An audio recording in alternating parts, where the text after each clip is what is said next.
إن تجتنبوا كبائر ما تنهون عنه نكفر عنكم سيئاتكم وندخلكم مدخلا كريما ولا تتمنوا ما فضل الله به بعضكم على بعض للرجال نصيب مما اكتسبوا وللنساء نصيب مما اكتسبوا واسألوا الله من فضله إن الله كان بكل شيء عليما صدق الله العظيم.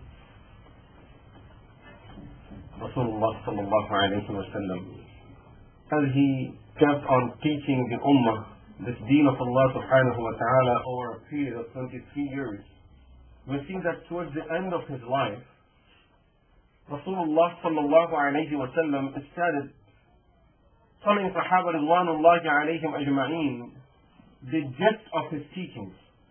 And he started summarizing everything in beautiful ways that would make things easy for the rest of the people, for the ummah to come till the day of Qiyamah. And he so beautifully made everything so simple at the end that if a person would take these statements of Rasulullah sallallahu alayhi wa sallam and start following these, would find this deen to be very simple and easy. For example, one of the most important things that Rasulullah sallallahu alayhi wa sallam emphasized on was that you become virtuous people. Now, if a person would come to us and ask us this question, I would like to be a virtuous person, man and woman. I would like to be a virtuous person. What is it that I can do that would make me close to Allah subhanahu wa ta'ala, that would make me be a virtuous person in this world and the hereafter? What are the qualities that I need to have in order for me to be a good Muslim? Now, if that question would be posed to us, we would have to really go into so much depth in explaining it. But look at this beautiful hadith of Rasulullah sallallahu alayhi wa sallam, which is narrated by Imam Ahmad rahmatullahi alayhi in his Musnad, and by Imam Tirmidhi rahimahullah in his Sunan. Rasulullah sallallahu alayhi wa sallam, as he was sitting in the group of Sahaba ridwanullahi alayhim ajma'een,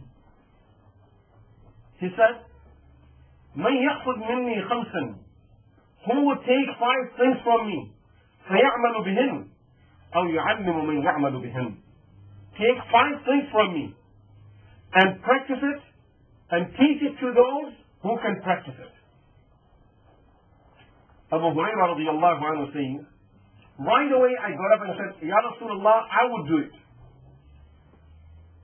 He doesn't know what Rasulullah sallallahu alayhi wa sallam is going to tell him. All Rasulullah sallallahu alayhi wa sallam says, there are 5 things, I'm going to give it to you as a responsibility. Who is willing to take this responsibility? He doesn't know what that would be. It could be anything in the world. And Abu Hurairah is ready for it.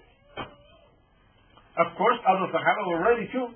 But Abu Hurairah radiallahu anhu says, as soon as I heard that statement, right away I got up and said, I will do it, Ya Rasulullah.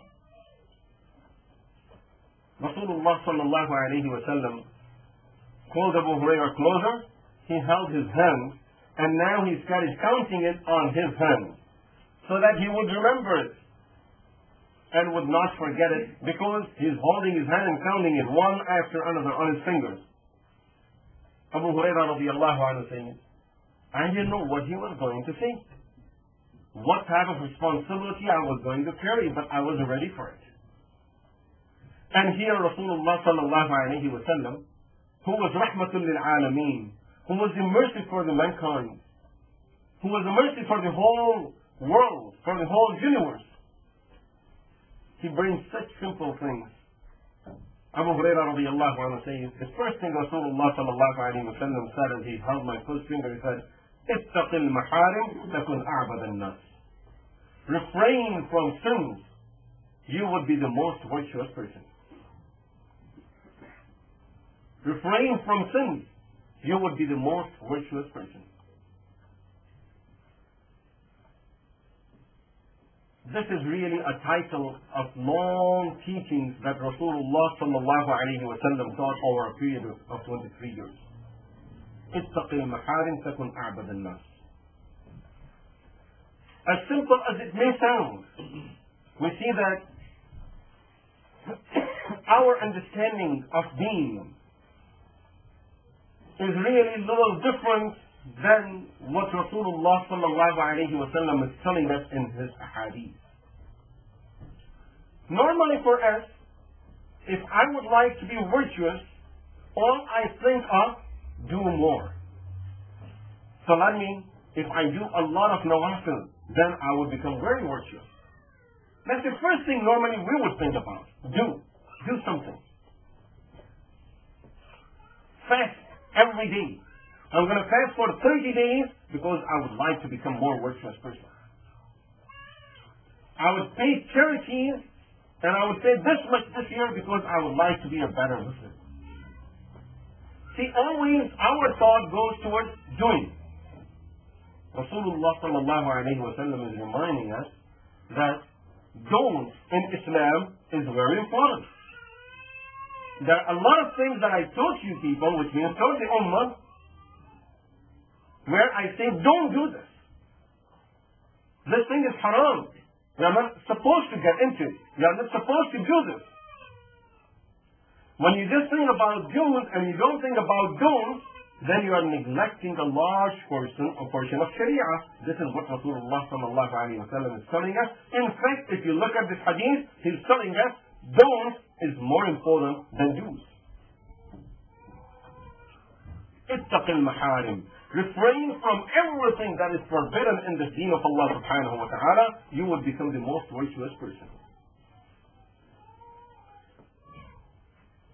Normally, as we do, after some time, shaitan would even bring the feeling to us, oh, mashallah, you're doing so much. And the person becomes convinced about his own virtuousness by doing something.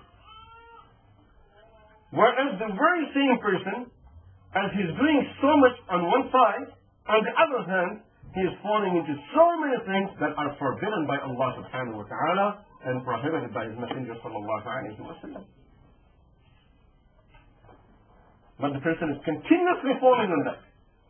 Throughout the day, the person is doing things that are forbidden in the Sharia.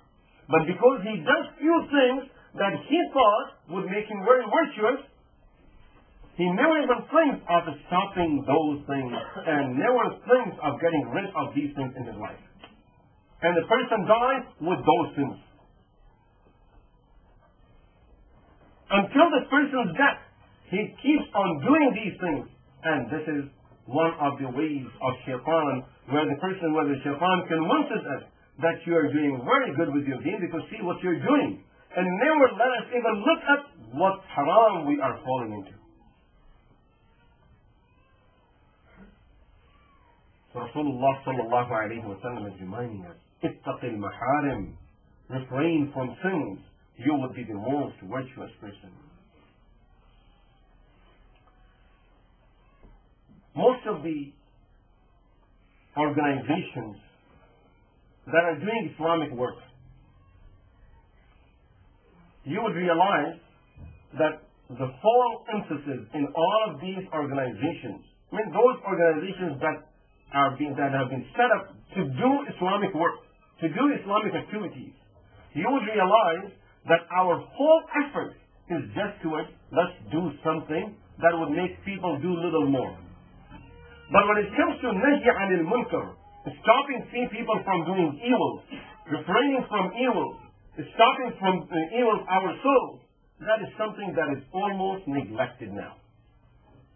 Totally neglected. As if this is not even part of our deen and we never even care about it.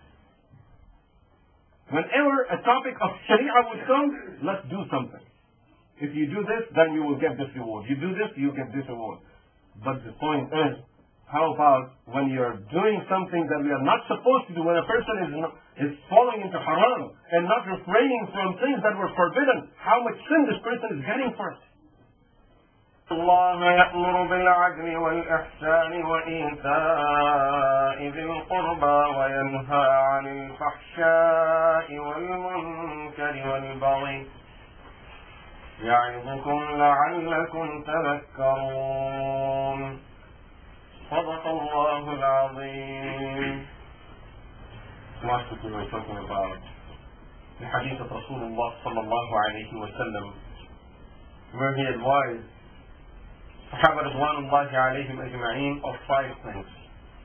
And these 5 advices were so important to Rasulullah sallallahu alayhi wa sallam that first thing he made this announcement to the Sahaba Ridwanullahi alayhim ajma'in: Man ya'khudhu anni ha'ula'i al-kalimat, who would take these things from me, these words of advice from me, and practice upon them and teach them to those who would practice them. Then Abu Hurairah radiallahu anhu got up and confirmed that he would fulfill this promise. Rasulullah sallallahu alayhi wa sallam started counting it on his hands so that he would remember these things forever.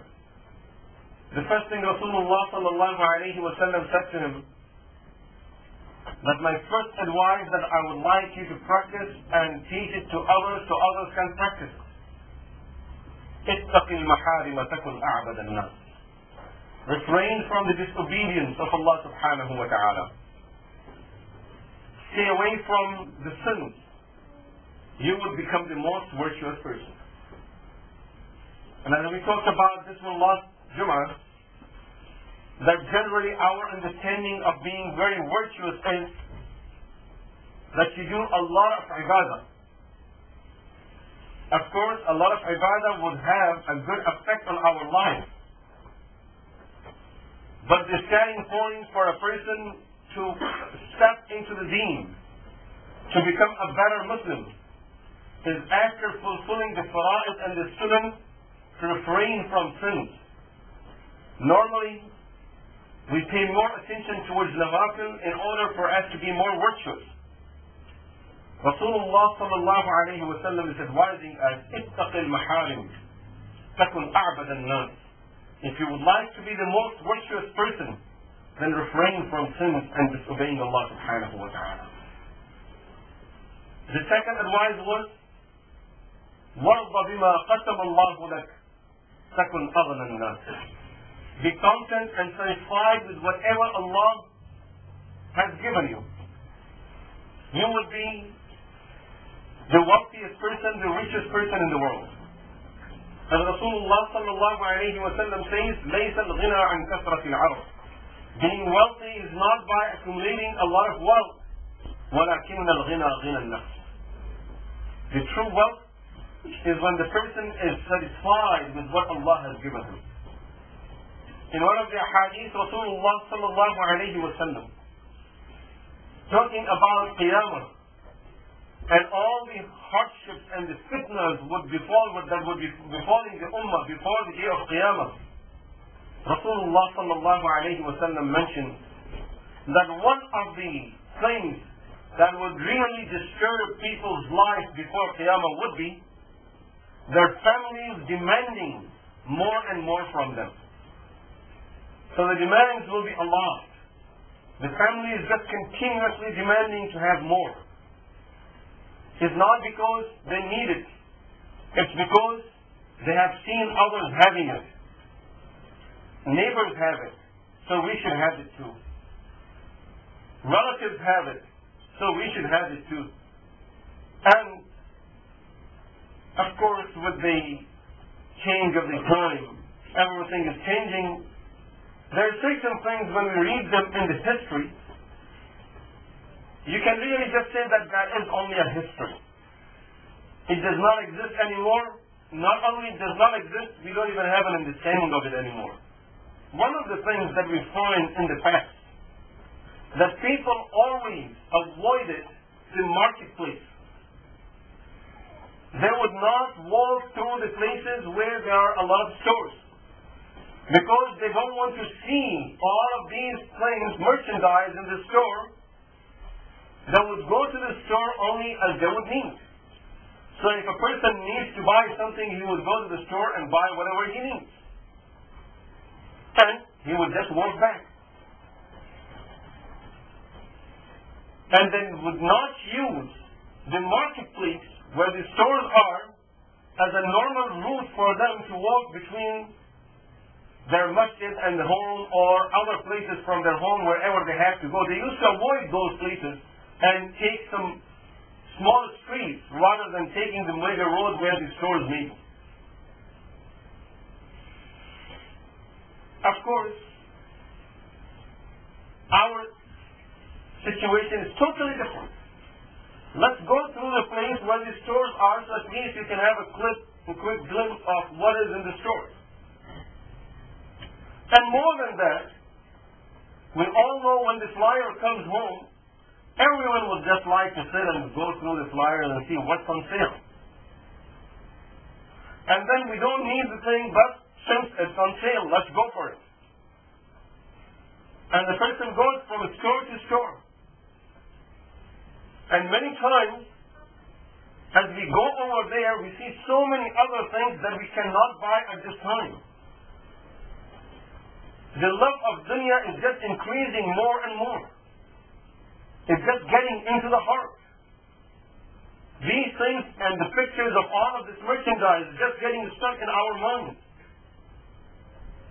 And then that's the only thing the person would think about. And since now the design of the whole world is the same way, is going in the same direction, the programs that are for just children, the infant has just grown now to the age of being able to understand things and talk. And they have programs for those young children. And I'm sure you have noticed and you have seen and you know this, that these programs are designed in such a way that these young children who have just came out of that stage of their life where they were nothing or they could do nothing, but now they would be able to start talking and asking for things that they would need. So now the programs are designed in such a way that this child would grow with the love of certain things. So when they're making these programs, they would not just take any slippers and use them there. No, there are specially selected slippers, shoes, especially selected dresses, especially selected dolls, and the doll rooms and toys, and they have been set in such a way where the child will be attracted to that and always be asking parents, now I need something like this one. And a lot of times children take parents to the store, I need to buy something. What is it? And the child is looking for something and keeps on going from store to store. Parents don't even understand what the child is looking for. Mainly the child is looking for what that child has seen on that program. Would like to buy something very similar to that. That program, to me and you, was designed to babysit the child, but in reality it was designed so that the child will start looking for that lifestyle. And then would start just looking and buying these type of items. You bring the best. A lot of times it happens. People from back home bring the best gifts for their children. They don't like it. They won't like your gift because they have not seen anything like this. They have certain lifestyle in their mind now. Where did they get it from? From those programs that we use to babysit our children. And accordingly, there is no qana'ah. No one is satisfied with what they have. No one is content with whatever they have. Because everything, new things are coming up. We get the flyers, we get the advertisement, we see it on the programs over there, and people would like to have the new things all the time. So Allah subhanahu Rasulullah sallallahu alayhi wa sallam says, وَرْضَ بِمَا قَسَمَ اللَّهُ لَكَ. Be satisfied with whatever Allah has given you. Be content with that. Just thank Allah subhanahu wa ta'ala for what you have. As Rasulullah sallallahu alayhi wa sallam said in another hadith, that when it comes to deen, look at people who are better than you. So you start competing with those people and try to be just like those people. When it comes to dunya, look at people who have less than you, so you can thank Allah subhanahu wa ta'ala for what you have. Normally in dunya we look at people who have more than us, and therefore we are just continuously competing. That those people have this, I would like to get this, I need to get this now. Rasulullah sallallahu alayhi wa sallam says, for dunya, always look for people who have less than you, and you will have that quality. Through this you will build the quality of thanking Allah subhanahu wa ta'ala, being grateful to Allah subhanahu wa ta'ala. The third advice of Rasulullah sallallahu alayhi wa sallam was, وَأَحْسِنْ إِلَى جَارِكَ تَكُنْ مُؤْمِنًا. Be nice to your neighbor. You will be considered a true believer. Let me just mention the next one so that you can understand the both at the same time, and we can have some comparison also. The fourth advice was, وَأَحِبَّ لِلنَّاسِ مَا تُحِبُّ لِنَفْسِكَ تَكُنْ مُسْلِمًا. Love for others what you like for your soul. You would be considered a Muslim. In the first one, Rasulullah sallallahu alayhi wa sallam used the word mu'min. For this quality, he used the word Muslim. First thing, let us understand the difference between mu'min and Muslim. Iman refers to belief, which simply means believing, confirming, trusting in what Allah and His Messenger sallallahu alayhi wa sallam says. Islam refers to submission, which means a person fully submits himself to Allah and His Messenger sallallahu alayhi wa sallam.